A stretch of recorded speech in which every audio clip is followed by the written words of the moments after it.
Okay. Hello, everybody. It's Monday, August 14th.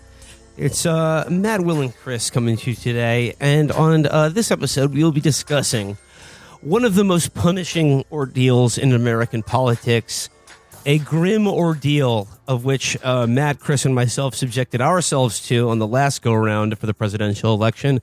But for this year, we have elected to send some cannon fodder in our place into this fiery inferno that is the Iowa State Fair.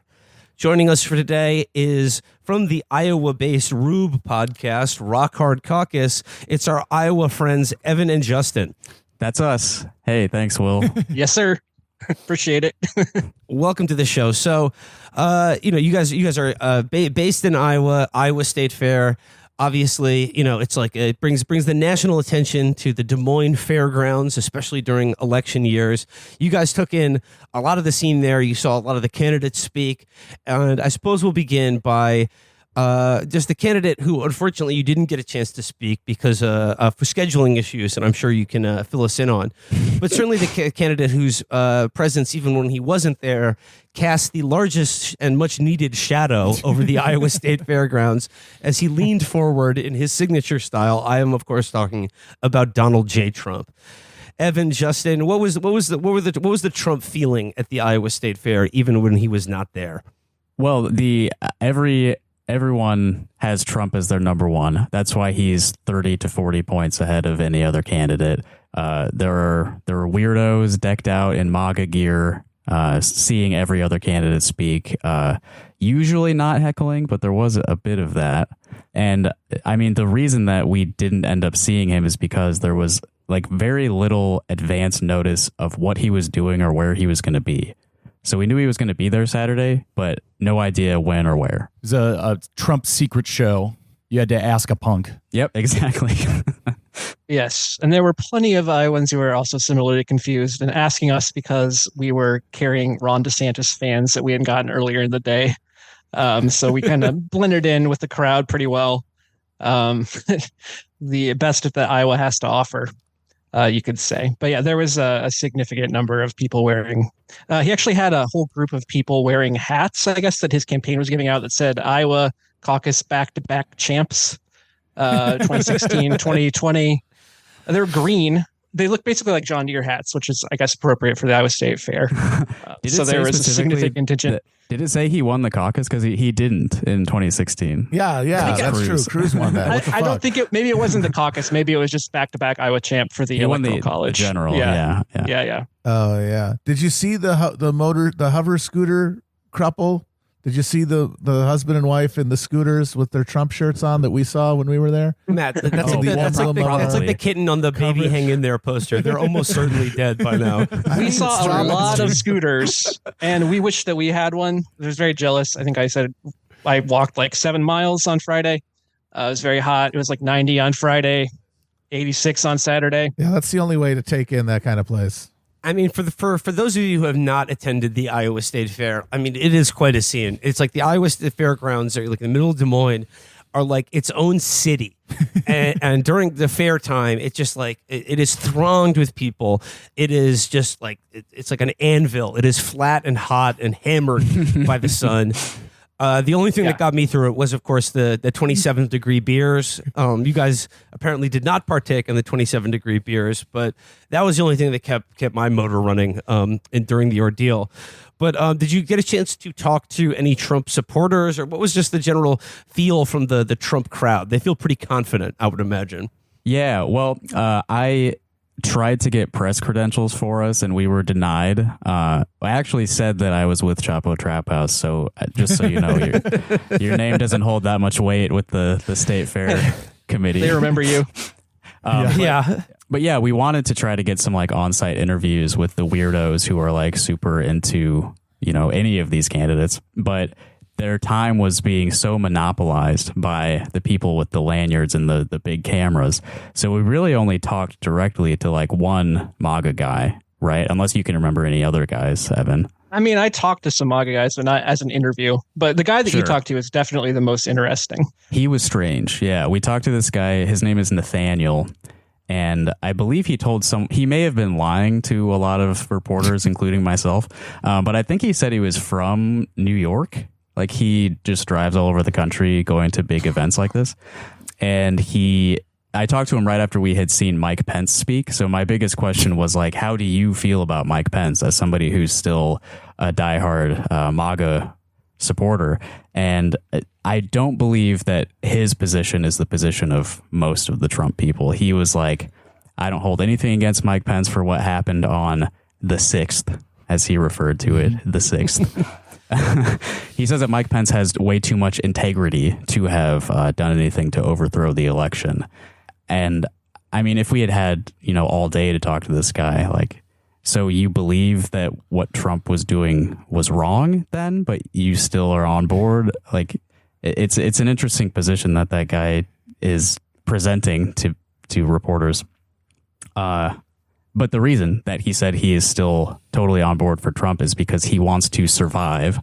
He lives in his car on SSI, as he tells us anyway. Yeah, exactly. And all these other candidates are more openly talking about making entitlement programs more sustainable, is the euphemism, of course. So he would like to survive on like a fixed income, and like he's not looking to get his Social Security or Medicare cut. Yeah, no. If I was living in my car off of SSI, I'd probably feel the same. I may not come to the conclusion that I need to devote my life to Donald Trump, but I guess that's where we differ. It's called covering your bases. Like the Democrats always swear they're never going to cut Social Security, so you got to make sure that you don't get a anti-Social Security Republican in there. Of course, the joke is if they feel they got to cut Social Security, it's getting cut no matter who's in charge, including Donald fucking Trump. Well, you mentioned Mike Pence and some of the fairgoers' reaction to our former vice president. Now, I see here that Mike Pence had a charming anecdote about a cow he met on the campaign trail. Yes, he told us that at some prior event he had met a cow named Chippy, and he was very excited to hopefully meet up again with Chippy at the state fair. So he was, if you're a fan of Tim and Eric Awesome Show, he was playing Where's My Chippy at the state fair. Chippy, I smell you back there. Come on. There's my Chippy. I'm sorry, is he 5 years old? Chippy is burgers, dude. What are you talking about? These animals are processed and consumed. They're not pets. Especially if their name is Chippy. Like, what's going to happen to that one. He's going in the chipper. He was reunited with Chippy, though. So he actually was Chippy. Well, goddamn. The faith of a child is rewarded. Yeah, Chippy survived. Chippy's like the sole survivor of his clan. So he'd previously met Chippy in Iowa, and then he went to the state fair and put a missed connections on Craigslist and was like looking for Holstein. It's like, pattern looks similar to Indonesia. Hit me up. I'm guessing some rancher took pity on him and was like, "Oh yes, this is Chippy right here, Mr. Vice President." Or how irritating would it be if you're some Iowa cattle rancher and the vice president stops at your farm and says, "This one, I like this one, save this one," and then you're like, "Well, God, now I got to keep this cow around in case the vice president comes back through." Yeah, because he's going to be back through. He says that his strategy for the Iowa caucus is he's going to visit every county. We have 99 of those. Every pizza ranch, we have probably 200-300 of those, and every Casey's, of which we have, I think, 550 or so. So you'll see him. If you live in Iowa, you're going to see Mike Pence again. He's doing the 100% completion run on the Iowa caucus video games. That's right. That's the thing they love to do. Campaigns that are behind love to promise, I'm going to visit every county. I'm going to suck all of your dicks personally. I care about you fucking rubes. I'm gonna sit there and wag my head idiotically while you talk to me about corn.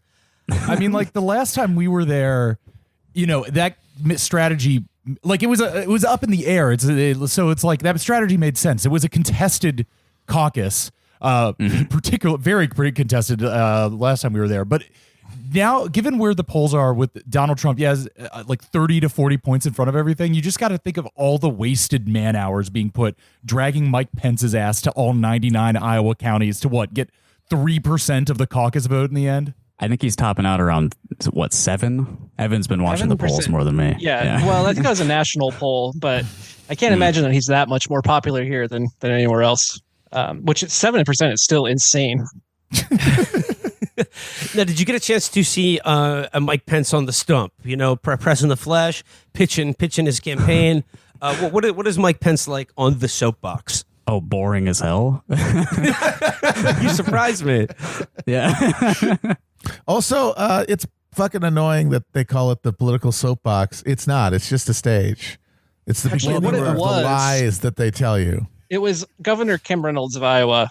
We love her. Everyone loves her. But she was giving fair side chats, which was basically just her lobbying complete softball questions at the candidates for about 20 minutes. So there wasn't really a whole lot to be gained from that. I don't know where he just disappeared afterwards. He's basically like a living ghost, I think is what I refer to him in our podcast. Do you remember? I mean, like what was his soapbox like pitch to Iowa? Because I mean, like they come there and it's like they give a version of their national message, but it's one that they tailor certain beats to the Iowa audience, which usually is like corn. You people love fucking corn, don't you? Yeah. Have some more fucking corn. Here's $1 billion to keep growing corn or not growing corn, whatever you people do here. But what was the Pence pitch? Yeah. So his biggest connection in recent months to the state of Iowa is there's a school district in.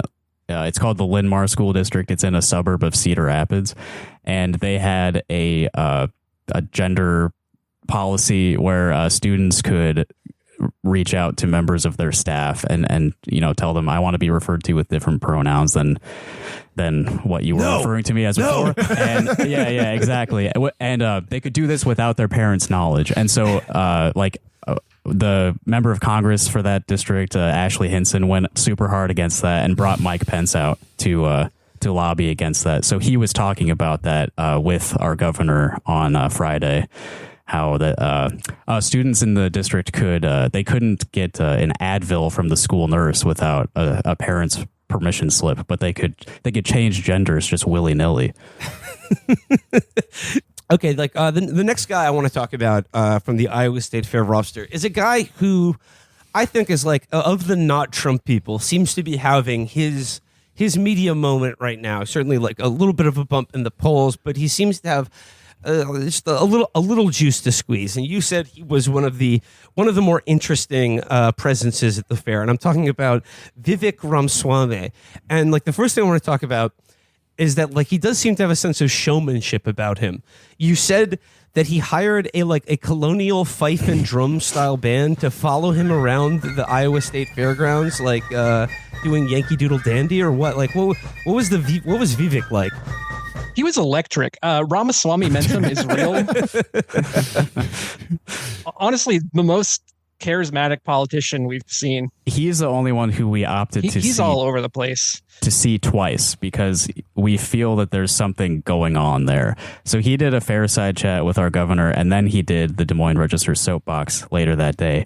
And this is kind of how we put the fife band connection together, because the first time we thought it was a coincidence that this fife band just happened to be playing right after he finished rapping "Lose Yourself" by Eminem, by the way. He did that on stage.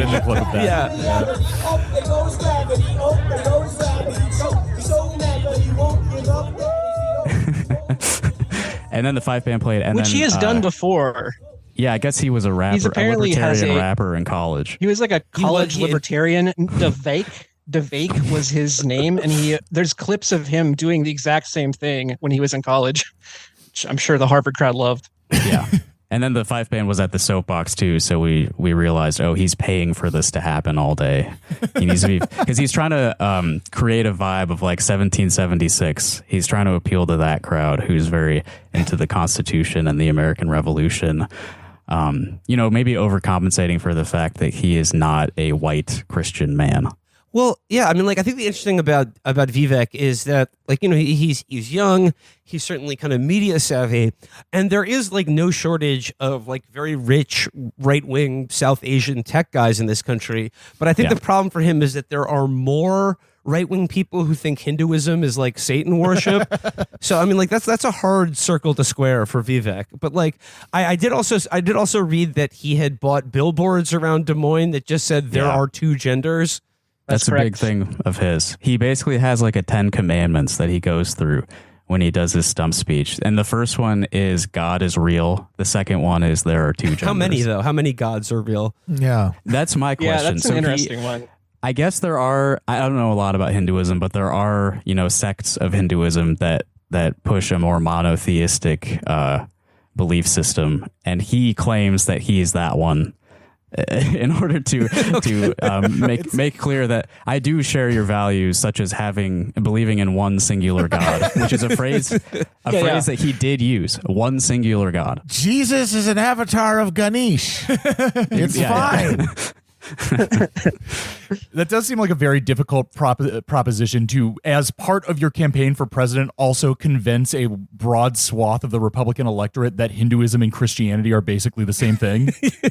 Yes. I mean, he's saying all the other right stuff, though. Like, one of the 10 commandments is the 10 commandments of Vivek is reverse racism is racism. So I think the appeal of a brown man saying that is like, they do love to hear that. Powerful. That's a powerful appeal to a lot of the folks out there. Yeah. Larry Elder is doing the same kind of line too. I mean, like, obviously, like, you know, this is, you know, it's going to be sort of variations on a theme for any of these Republican candidates, and like the war on woke.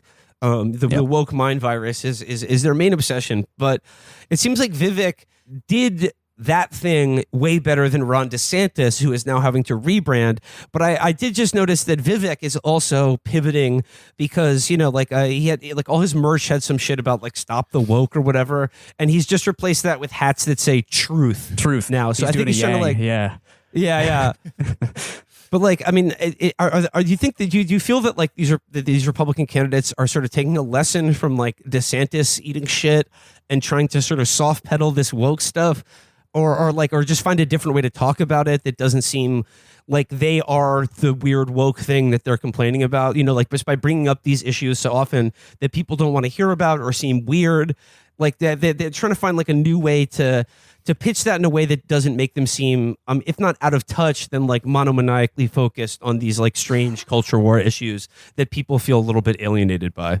I think Vivek has pretty broad appeal. He hits all of the things. So I don't know if the woke stuff is really going to be his main focus. He's kind of a shapeshifter. He's basically what people were talking about with like after Trump, there's going to be a more competent Trump sort of guy, and he's very charismatic. He takes questions from people in the crowd willingly and openly and well.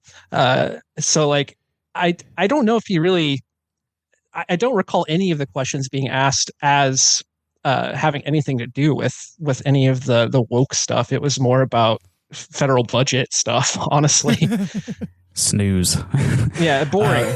Yeah, I mean, Evan, when we talked about this the other night, your theory is that if Vivek were to win the primary, which he assuredly will not, but for the general would pivot very hard the other way, because it seems like he doesn't truly believe anything except for his own ego. I mean, I'm sure he has some really strong beliefs about, you know, IQ racial correlations. Like that's probably like a bedrock belief. Everything else is negotiable, I'm sure. Right. Yeah. Mm-hmm. One of his weird things is he wants to ban voting under the age of 25, which is a very funny thing. If you're like, you know, like his merch has like 1776. He's talking about revolution and stuff. But then he's like, I want a constitutional amendment that basically bans voting if you're under the age of 25, unless you can pass a civics test that his or like parents join passed, the army, or you join the military, or you're a first responder. So he's looking out for our first responders, which is good. But one of the most insane proposals I've heard. But the thing is, like, he's such a smooth talker that you might not even like a lot of the stuff he says like doesn't even register. He's just captivating. It's like he's really the only one who's really channeling Trump in the same way. Yeah, it like just for example, it does feel like bomb and invade Mexico is a strong rhetorical raise on build the wall. Like, you can't just say build the wall because Trump already said that. You got to raise the ante. And drone striking Suarez definitely does that. Yeah, that DeSantis pushed that pretty hard when he was talking to Kim. A lot of the lesser candidates were like, we got to actually finish the wall. And that's boring at this point. You got to yesterday's news. Get out of here. Yeah. So and Vivek is like, he's like, I'm not for incremental reform. I'm for revolution, versus pretty much every other candidate is talking about American decline. We got to reverse the decline. And Vivek is saying the decline is not happening. Block that out of your minds, which is way more powerful than any of the Ron DeSantis shit. Though I did want to talk about one of the other Vivek commandments, because it's such a perfect like conservative thing, which is a thing that I had seen a few times. I actually had to DM Dave Weigel to figure out what the hell this means. But the thing that says there are 3 branches of government, not 4 branches of government. Because I'd seen that burbling up in a few like conservative type memes, and at first I thought that was a thing, an attack on what, like the Fourth Estate, like journalism and stuff. That's exactly literally what we said on our podcast. Or voters, voters are the fourth branch of government. But it's the deep state. It's like the bureaucracy. It's the deep state. Okay. Yeah, the fourth branch is like the administrative state, which is it's funny to me because it's basically like you're talking about like post-Trumpism in that, Vivek basically has to like gentrify the term deep state. Like deep state is too like noited for the casual voter, but you say no, it's the fourth branch of government. Meal. Yeah, the fourth meal of government that is overtaking everything. Which there's somewhat of a point there, but good luck with that. There's some truth to it. Yeah. These are people we don't elect. It's a classic bait and switch, because when you say that, people are going to think things like, oh yeah, the CIA, the NSA, the FBI. But in practice, it just means like firing a bunch of like energy department like secretaries, like getting rid of people who like stamp, who authorize people to go to Yellowstone Park at the Interior Department or something like that. And then like the remaining jobs get contracted out to his buddies, and that's the war on the administrative state. Yeah, part of what Vivek said at his soapbox speech ties into that really well. He wants to shut down the FBI. And he said specifically that anyone with a desk job in the FBI needs to go get honest work in the private sector. And then all field agents can become U.S. Marshals and things like that. So he just wants to, this is the bait and switch Matt is talking about, because if it was like, if the policy was get rid of the FBI and CIA, sure, I'm listening. But it's very clear here that he just wants to replace them with like worse versions of what already exists. Like replace the FBI with Raylan Givens. Just 10,000 Raylan Givens spanning out across the country. Just more sheriffs, more deputies. They're just like, we need a locally based FBI. We don't need federal law enforcement, but we need their equivalent in every American town. But like subject to the authority of the local cattle baron instead of the federal government. I was so taken by the message of abolishing the FBI that I actually purchased a baseball cap from Perry Johnson. Perry Johnson. He's selling a campaign hat that just says abolish the FBI. So I got suckered by that one. I heard you guys talking about this. This is like some kind of scam to get enough small number donations to actually qualify Perry Johnson's $1 store, the Perry Johnson dollar store. Yes. Yep. So I think you guys talked about this before, but like Doug Burgum is doing the thing where you can donate $1 and get $20 back, which seems questionably legal. Yeah. Francis Suarez was doing the same thing, gift cards in exchange for donations. He's already met the criteria, or 40,000, but he hasn't polled above 1%, so he might not be on the debate stage. Yeah, and Perry is doing a thing where every single item on his campaign store is $1 free shipping. So we could fucking drain this guy's fortune if we wanted to. Okay, I know we've talked about Doug Burgum on the show and Francis Suarez, mayor of Miami, but I must have mentioned Perry Johnson and forgot who the fuck he was immediately after reading, oh, this guy's running for president. Who is Perry Johnson, and like what is his deal? Well, we talked to Dave Weigel, actually. We were at the fair. He was there reporting for Semaphore, I think is where he's with. But yes, very nice guy, by the way. He's a very nice guy. But we love Dave. I compared him to He's basically the Tom Steyer of the Republican nomination this year, except he has about cool guy, of the money. He's a cool guy. Actually, he's our favorite. He's my favorite freak that we witnessed. He's got like a permanent rictus grin. He just kind of like Tom Steyer. Yeah, really. He's happy to be there. He's really jazzed. His scheme to get into the debate was to throw in a Big and Rich concert. Where you donated at least $1, you were allowed to go to the Waterworks Park in Des Moines. It's like I think the largest public park maybe in the country. I think that's right. Yeah. So he basically had this scam to go see a concert for $1. Apparently, he got his 40,000 donors, and he's like, "All right, it's free. We're having a party. Like anyone could come, even for free." Ride a horse, save a cowboy. Unfortunately, it's too late, so you missed it if you didn't go. But yeah, that was nice of him. And you mentioned that he's the Tom Steyer of this Republican field. I mean, the Big and Rich concert. I just had like a flashback to when Tom Steyer got Juvenile to fucking play one of his campaign rallies. It was just like it wasn't even really a campaigin rally. It was just like a personal party for Tom Steyer and his family. Yeah, and it was like Juvenile going out there doing back that ass up. Yeah, that was awesome. As Will mentioned earlier, like one of the points of the Iowa State Fair for all these politicians is to pitch themselves, slightly adjusted for Iowa specific. And I would say that the other thing that I got, the main point of the Iowa State Fair is for candidates to test their ability to perform the visage of normal humanity, of doing their best job of playing the role of normal human. And how does a guy like Perry Johnson, live up to that role that he has to play? Or really any of these guys? How do they pass the I'm Turing not sure test? if he does. Perry's definitely not a normal human. Perry's not a normal human. He does had have hype guys. a charm, though. Yeah. Yeah, he had hype guys who are like, does anyone want to talk to Perry Johnson, the presidential candidate? There was not many takers. I should mention Doug Burgum. At some point during the fair, we saw him walking past us. No one else registered that this was a presidential candidate walking by. And I was like, hey, it's Doug Burgum. Hey, man. And he did not even look at me. His staffer waved back. What the hell, dude? Wow. Yeah. Big timing. Missed an opportunity to reach out to a young Iowa voter who is critical. This is supposed to be. This is supposed to be about retail politics, idiot. I know, for real. Like that's the only reason you're here. And by the way, the Trump guy that I interviewed who lived in his car, he said that his second choice is Doug Burgum. Because he's awesome. He said he's awesome too. That was the only reason. Yeah. That was his reasoning. He's awesome. Well, I mean, Chris brought up the part of the Iowa State Fair ritual is like appearing to be normal among the literal and metaphorical swine of America. But we got to talk about the candidate who has thus far most ate shit on that crucial task for running for presidency, and that is Ron DeSantis. You said that Ron DeSantis was there basically to be beat up on by everyone, and then Trump had even when he wasn't there, he had like a plane flying. What was the message? Be likable, Ron. Be normal. Yes. Yeah. Be normal, Ron. Cruising By around the way, the fairgrounds.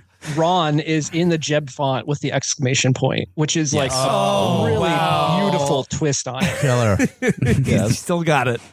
Yeah. Still got it, folks. I mean, I saw footage of Ron. Just like sort of doling out hard-boiled eggs or something. Like what? Oh, wow. It's like out of a fanny pack at 90-degree day. Is just here. Have a hard-boiled egg. He was grilling up pork chops. His humanity is definitely under the most scrutiny right now. He's like he sees himself anyway as the number 2, the only guy who could possibly overtake the Big Don. But he is definitely number 2. Yeah, absolutely. Yeah, he's just such a unlikable dweeb. And like you said, that he definitely has the most haters among Democrats, lib-brain people, MAGA people. But Ron, he does have a contingent of a very specific kind of person. Could you talk about the young DeSantis lads that you were able to observe in his backwash? The Ron boys. Yeah. Well, there was a lot more. There's a ton of young Republican probably works for Kim Reynolds' administration. More so on Friday, I overheard people speaking about lamenting childless adults and complaining about vegan chorizo. It was very strange. Were these like college age or teenager kids complaining about childless adults? Yeah, they were younger than us. That's because that's what they know their future is going to be. They've looked into the crystal ball. I'm getting no pussy. We need a government girlfriend bureau, and Ron is the man to get one. Yeah, Ron's base is kind of like the group chats where the N-word comes up. Like those are yeah. For sure. There were some protesters also at the Ron DeSantis Fairside chat. He's the only one who attracted like an organized protest. Yeah. What were people protesting about, Ron? He sucks. It's his whole way. So they were just hecklers. They weren't really protesting. Yeah. I mean, it was mostly it was like liberals wearing ray gun t-shirts. Do you guys know ray gun? Oh yeah, ray gun. No, what's that? It's basically the cringe liberal store in Iowa and the Midwest. Yeah, they make merch. I think they have other locations like Kansas City and Chicago, which is very funny. Mm-hmm. But it's shirts that a lot of liberals wear. There's a lot of like snarky stuff. Like I bought, we had like a gag gift exchange for Christmas on our podcast, and I gave Justin a gift that has a t-shirt that says, "That's Dr. Jill Biden to you." That's Dr. First Lady Jill Biden. These are Dr. First Lady. Yeah, it's very cringy, but a lot of people like lap it up, of course. So like, those were the people who were protesting Ron. They were like blowing whistles and ringing bells and shit. And yelling, "You motherfucker." Ron is getting bodied by like lib wine moms who wear t-shirts like "My other car is a DeLorean" or something like that. And it's a picture of a DeLorean like that Joe Biden is driving. Like that's with the aviators. Yeah. Yeah. You said you were describing that your other co-host who can't be here, Natalie, was wearing a particularly politically insane outfit. Yeah, that was another one that was an Evan find. I got her a Raygun test print t-shirt, which is just basically all of their graphics printed on the same t-shirt. The only thing on this one is that the sleeve had a saying that said, "I'd rather have cum on my face," which I'm pretty sure was like it was supposed to be printed on a mask for COVID. But it ended up on the test print. So yeah, I guess they do have a little edgier content, but it was Spencer's gifts for it was on her t-shirt. She also had we haven't talked about Ryan Binkley. Yeah, Ryan Binkley. You don't really need to know about Ryan Binkley. Okay, who is Ryan Binkley? Ryan Binkley. Ryan Binkley. Yeah, a preacher. Like even I don't know, and I just saw the man. He's a mega church guy. Yeah, he's a mega church guy. He's very boring. His shirts, so like half the t-shirts and stuff said "believe," like very non-descriptive. But then the other stuff he was selling was WTF. It's just a hat that says WTF on it, and then it says underneath "Way to Freedom." Which is like a pack he runs or something. Yeah, it's very confusing and like really like it has Binkley 24 in the back, but you're not gonna notice that probably. Yeah, that attracts attention with the WTF. It's very confusing because it's like "way to freedom" as in, hey, this is the way to freedom, or "way to freedom." Yeah. Hey man, way to freedom. Way to freedom, brother. I don't know. Freedom, bro. Yeah. I just really hope he gets in the well, Trump's not going to debate. It's a very bummer because I'm just imagining him going, "We got Ryan Binkley here. What is Ryan Binkley doing here? Who is Ryan Binkley?" Way to freedom, to spelled to TOO. Yeah. That's Too what much I would freedom. love to see that. Yeah, way too much freedom. His whole campaign thing is about like reinvigorating our faith in America. He's nothing. Don't worry about it. We're gonna revive all those George W. Bush voters. We're gonna go into the graveyards with the defibrillator and bring him back to life. All right. What about Miami Mayor Francis Suarez, Mr. Crypto, Mr. Miami Coin? Was he shilling any of his Miami coins in Iowa, or I mean, like, how is he taking his management of the South Florida city of Miami? How's that playing in Des Moines, Iowa? Not well. His pitch was really not well. It was not going over well with the crowd. In fact, he was like, "Hey, anyone here like surfboarding? How about paddleboarding?" Yeah. Yeah. So something that Kim Reynolds was doing at these Fairside chats, it was all just a very softball type of conversations. She would ask each candidate the quick three near the end of her conversation with them. The first of which was, tell us a funny thing that's happened to you on the campaign trail. And this is how he's relating to Iowans. About being normal people. This is like, the Voight Kampf test for candidates. All right, look me in the eye. Has anything amusing ever happened to you in your entire life? And it's going to take like at least half of these guys, like the gears are going to start burning in their head, you know? Oh, you're going to love his answer. Well, I was walking through the sun-blasted desolation of the Iowa State Fairgrounds, and I saw a turtle on its back struggling to flip itself over, and I laughed at that. I laughed for hours. We had a good chuckle. That was amusing. Yeah. But this is how he's relating to the common Iowan voter, is his funny story, which he even prefaced by saying, I don't know if this is funny or not. His funny story was that it actually takes him longer to get from campaign events back home to other events and whatever. It takes him longer on his private jet than it does for these other candidates who have rented buses. Oh, man. Wait, but this guy's a preacher with a private jet? Jesus Christ. No, this is Suarez. Suarez. This is Suarez, yeah. Well, he's the mayor of what the hell is he doing with a private jet? What's he doing with a private jet? Same question. Yeah. What is he doing with a private jet? It's just, he's making some campaign stops in Bogota, Bogota to Miami. His appeal that he told to the, again, very old Iowa caucus or Iowa State Fair crowd was that he can appeal to young voters, he can appeal to urban voters, and he can appeal to Latinos, of which he was the only one that I could see. He's young, 45. Yeah, and also after the one of the other three fun questions I ask is like, what's your favorite walkout music?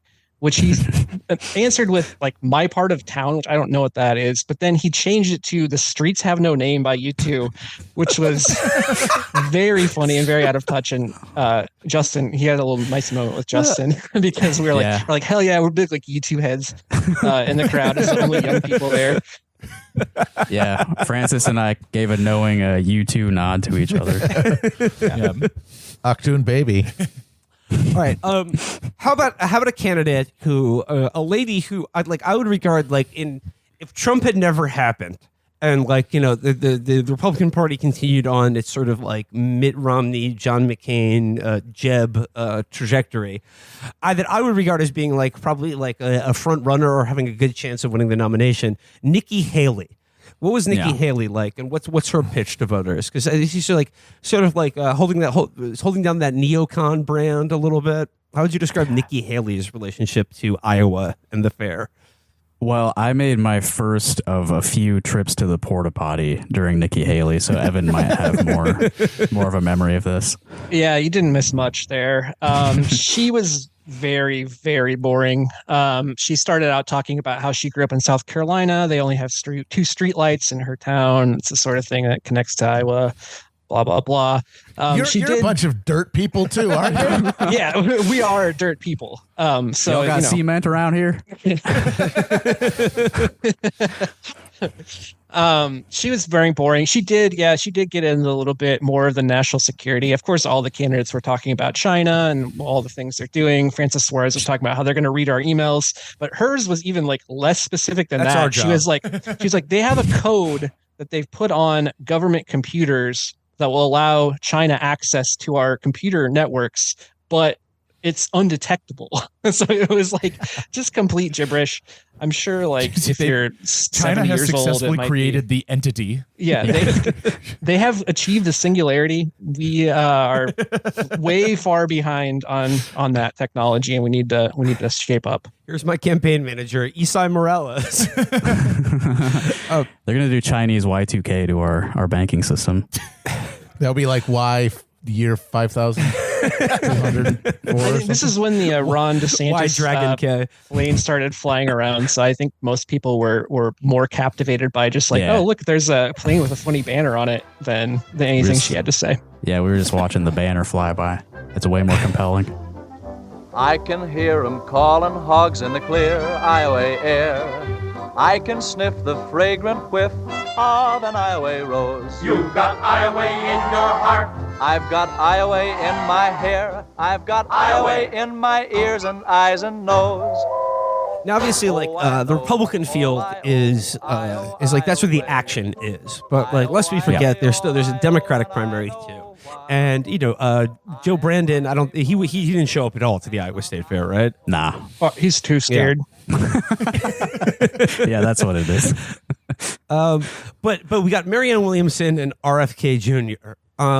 Just talk a bit about them. Yeah, I mean, Chris, you kind of like hyped up Marianne a lot. You told me that you've seen her speak live, and she was very captivating, right? We've seen her speak a few times, and Matt and I saw her at a venue out here in LA in March, and maybe it was just the venue, and maybe it was that she was just starting out, but it was the tone there was pretty electric. Yeah, it's like a preacher deal. And Okay. again, she has her like kind of spiritual, somewhat vaguely social democratic pitch. I mean, she doesn't have to be specific about it. The good vibes can carry. Or the positive vibes for the future can carry her a lot. At the the soapbox last time, she talked about how we needed to slam it. Yes, we do need to slam it hard. Okay. She He's said that, using that one. yeah, she closed with that this time around. Oh, yeah, no, And that's her move. Yeah, that was one of the best parts. So she did end on a high note. But yeah, my impression was that she's kind of toned down from last time. Like she's really just sort of like doing a watered down Bernie 2016, like we've been living under 50 years of corporate dominance that value profits over safety, health, and well-being. I mean, she's saying stuff that is like totally agreeable to me, but I was there to see her talking about like the great battle of good versus evil and the dark spirit that has taken over America that needs to be vanquished, Yeah, that's the best stuff when she gets like real Tolkien about it. Yeah. Like when she's talking Mordor. That's cool. Yeah. And that we need like a spiritual revolution of love to overcome the dark forces that pervade our demonic government, There's a disappointing lack of that. Yeah, she's sort of repressing that now, it seems. Oh yeah, she's tacking to the center so that she could, appeal to undecided voters and maybe win this thing. Right, yeah. It's definitely helping her to tone down the only thing that makes her notable. One phrase she used that I really did enjoy was, we need to reclaim the rambunctiousness of the American spirit. That's something I can believe in because we will run by the pool. We need more rapscallions running around and getting into mischief and shenanigans. We need to resist bedtime. And then the other Democratic candidate, RFK Jr. Now, you said that as far as like tailoring his pitch and his general presence to the Iowa crowd, you said RFK Jr. did quite a good job of that. Yeah, I feel like the way that I've been talking about this is it appealed to me very strongly. I don't know how well it would play with just people in general, but for me, I'm a Bobby boy now. And what was it that Bobby won you over with? He spent basically his entire speech talking about carbon capture pipelines, which are being heavily promoted by the Biden administration and are coincidentally are proposed to be put right through the heart of our state. It's like polls at like 20% in favor of this. Conservatives hate it because of eminent domain. They're taking farmers' lands away from them to put a carbon capture pipeline. And then, lefties hate it because it's like just being supported by the fossil fuel industry as like a stopgap measure so they can keep fracking and drilling. This is one of the few subjects that has drawn together a bit of like a left-right alliance among engaged people in our state. And that's what RFK Jr. is all about. He's all about the wedge issues that are going to, hurt Democrats the most. They're most likely to be mad about him talking about. And you also said that like another pitch on his soapbox speech was the fact that firms like BlackRock are just like buying up all the available property, like land and housing in America, and that's a terrifying thing to think about. And I suppose some political candidate should be talking about that. Mm-hmm. Absolutely. Yeah, it was BlackRock, and then what were the other firms? Vanguard and State Street are the three that he repeatedly mentioned. Yeah, he was hitting that over and over, how there's like a handful of these very small organizations that are strip mining America for their own profits at the expense of everybody else. And they own everything, and they're just continuing to accumulate more and more of this country and decimating the rest of us. And we can get behind that. I mean, but like, did he go further? Like, did he have a prescription to like how to deal with the Black Rocks of like, you know, of our time, like these robber barons and people who are strip mining America and selling it for parts?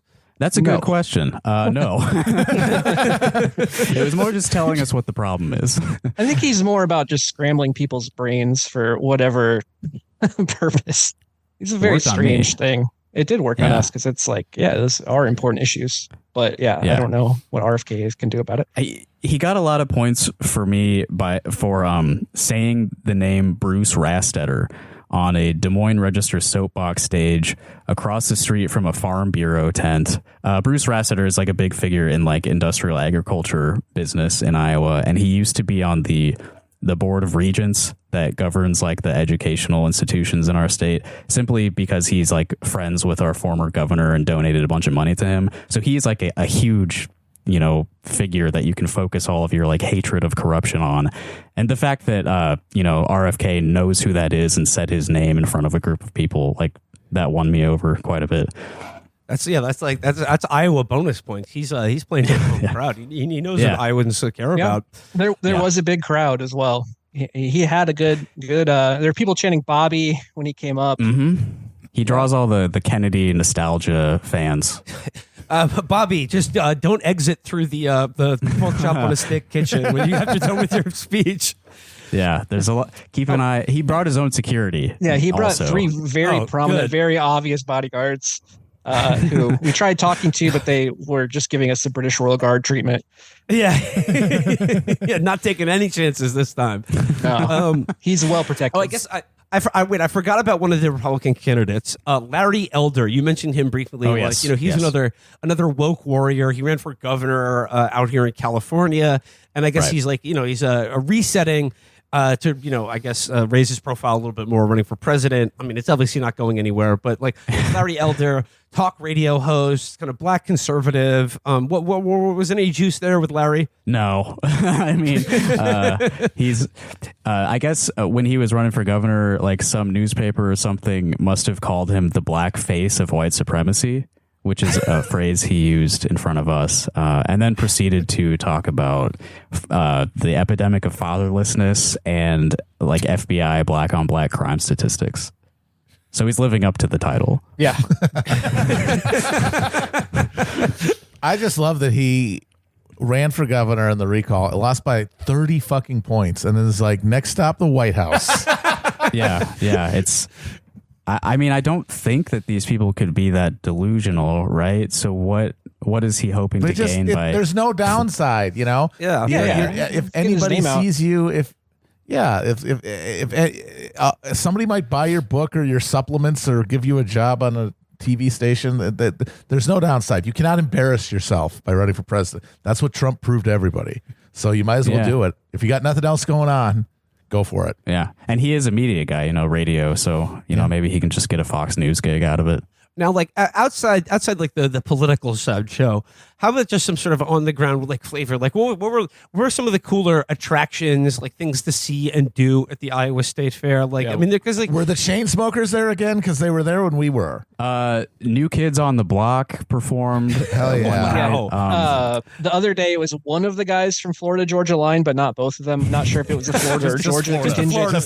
Yeah. The Chicks, formerly Dixie, were there. Also Jason Aldean.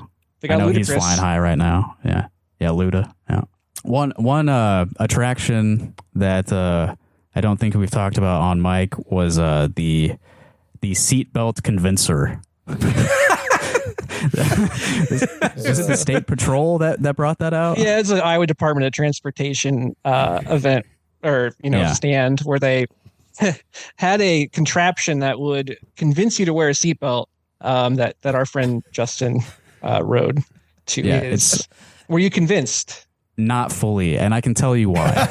This is basically, it simulates a collision at 5 to 10 miles per hour, and what it is like just a seat on like a trailer that just tips, and then they let the seat go and it slides down slowly, and you feel the impact. But they wouldn't let me do it without the seatbelt. Like, that's what would really convince me. If I understand what happens to me when I don't wear the seatbelt, then with the seatbelt, and then I can compare, and then I will know, I will be convinced one way or the other. Yeah, it's not a proper experiment without AB.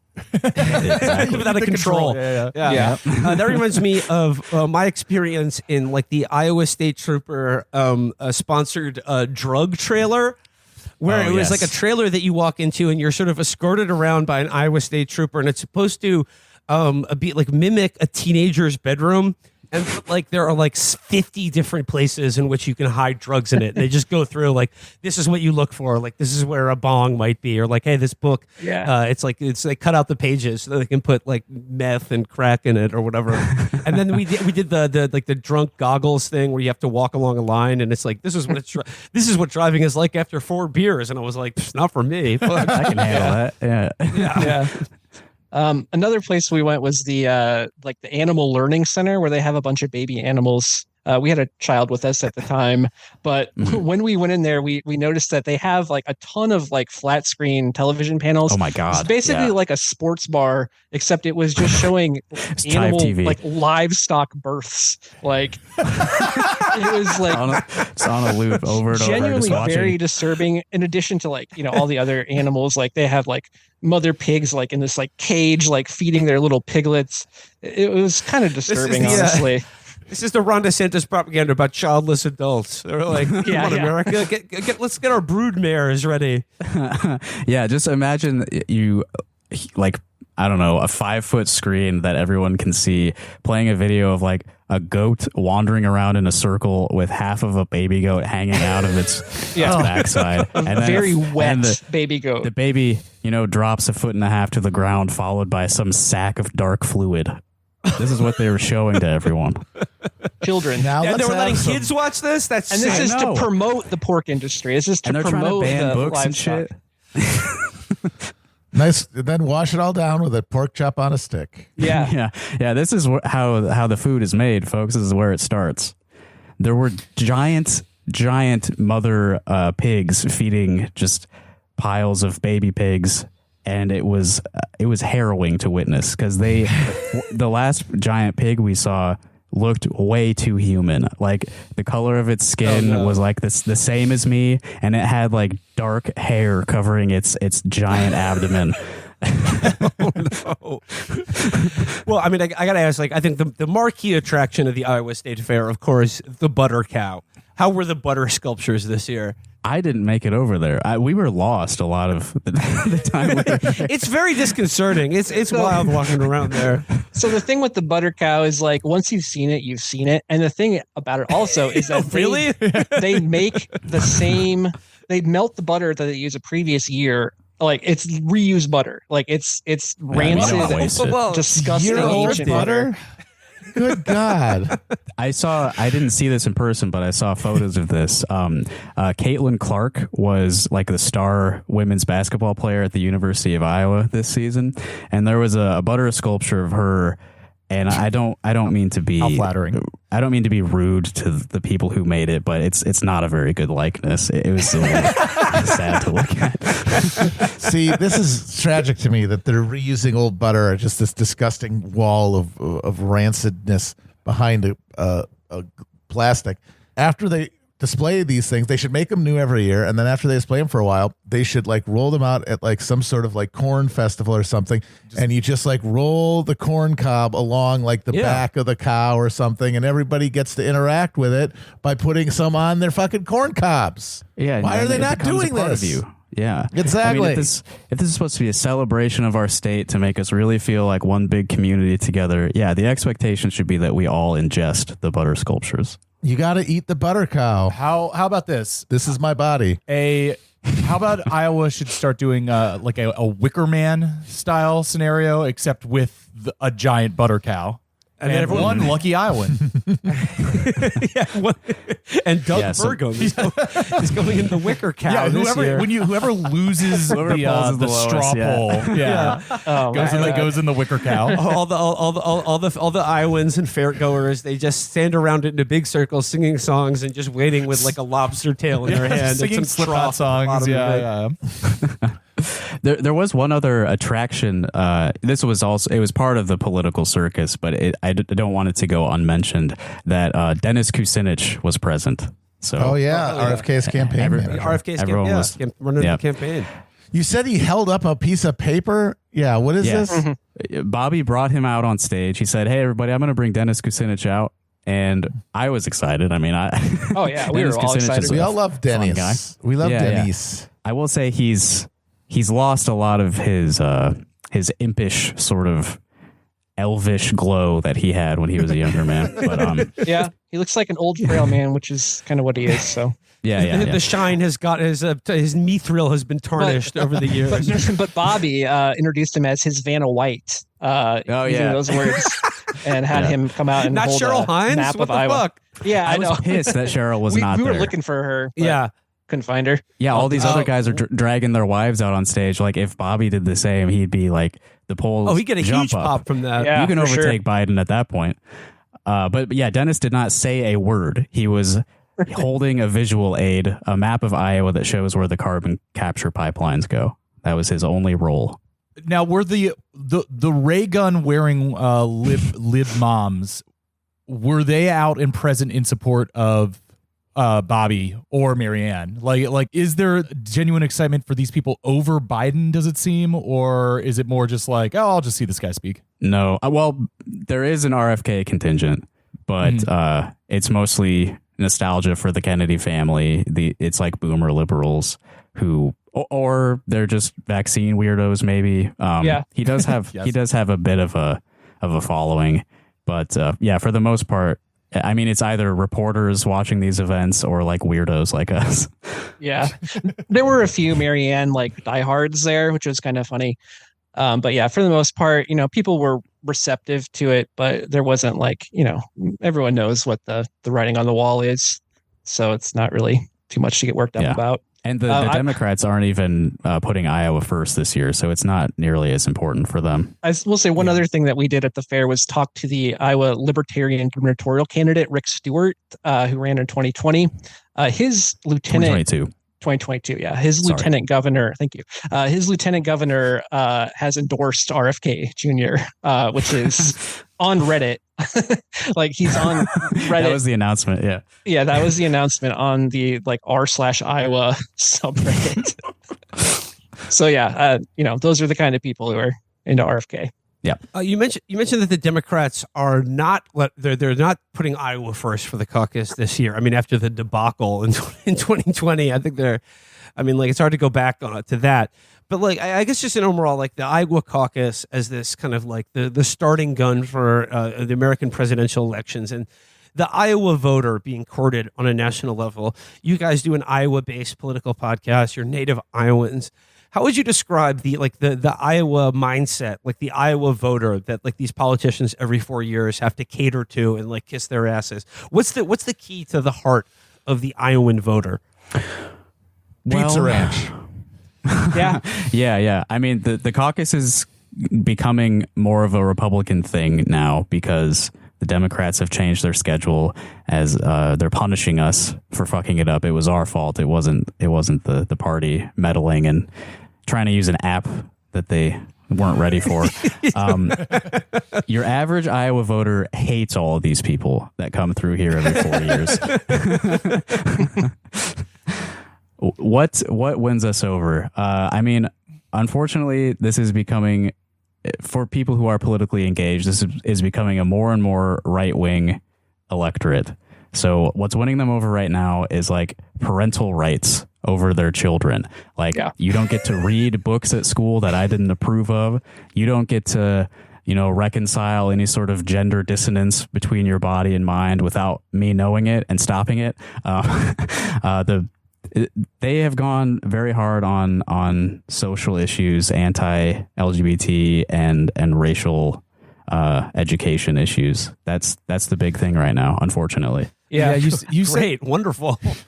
you said in your wrap up podcast that, like, you know, and I guess my general question is, what from what you saw this weekend seems to be the future of the Republican Party. But yeah, you said on your show that it was a very, and this is obviously something that's been going on for a while, and we've been talking about it at length for a long time, but just how disconcerting it was, how fully adopted and ingested as like a core part of the Republican constituency, the anti-trans, the gay panic stuff is, that it's like more and more from every candidate you saw, like a load-bearing part of the ideology of every person who got up on that stump. There's this activist group, I think it's more of a broader Midwest thing, but it's called Moms for Liberty, and they've been pushing that. Yeah. Yeah, it's awful. It's like, this is like the wedge issue that they've selected for now. And I know that on your show, you've noted that kind of backfired on them in the midterms. Like, your average person nationally thinks that that's like fucking weird to make that such a major part of your message. And it's repulsive to like hate such a small minority of people and scapegoat them in this way. But it's working here as far as I can tell. Anytime moms get involved and organized, you know, the gas chambers are not far off. Yeah, I mean, they're doing book bans. There's like a state law here where if a parent complains about a book in a school library, it joins a registry statewide, and the legislature has to review the book, whether it's appropriate for school-aged children. What do you need that shit for if you can just watch a cartoon of a rapping Frederick Douglass on PragerU in your social studies class? That's right. Good enough. Right.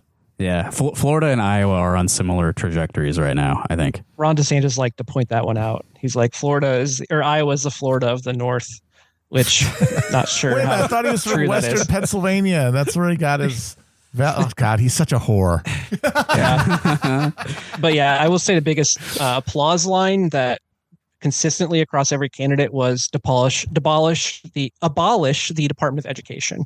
Yeah, they are really into that. It definitely does tie in with the trans stuff for sure and the wokeness, but you know, indoctrinating our sort of kids. Sort of a federalist argument that this should not be run by a federal department. It should be up to the states to decide how resources are spread out and what's allowed to be taught in schools. We also have a private school voucher system now that passed earlier this year. Yeah, I mean, that's the real long-term point of all this, is just get rid of public schools. Yeah. Or just leave it as like a remnant that is essentially child jail, and then everybody else gets their flavor of private school. I mean, I would like to accrue for myself the ability to ban certain books and works of art, but you know, I mean, that's me, and I should be allowed to do that. These moms, get the fuck out of here. The fucking Giving Tree, get out of here. Yeah, books should have to pass makes me cry every time. A certain threshold of like entertainment value to be allowed in children's libraries. Clifford the Big Red Dog, not in this town. Try that in a small town, Clifford. If big ass dog fucking putting you down. Too big for this small town. All right, Evan and Justin, I want to thank you so much for going to the Iowa State Fair and joining us to share your observations on this, Wicker Man-like ritual of American politics. It was a pleasure. Big fan of your show since the early days, so this was a real fun opportunity for me. I will recommend Rock Hard Caucus. I check in every now and then.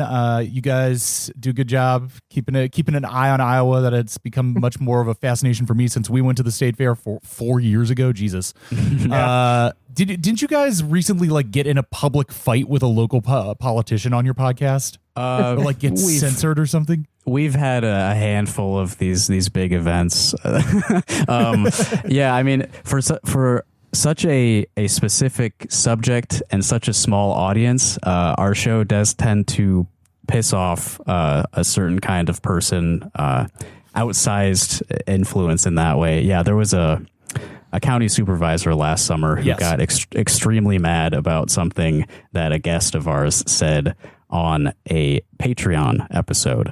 At the time, we had, I believe, That's 75 subscribers. 75 people heard that. Well, as far as you can have a praxis as a podcast, I consider pissing off public officials enough that they have to make a statement about your Patreon episodes.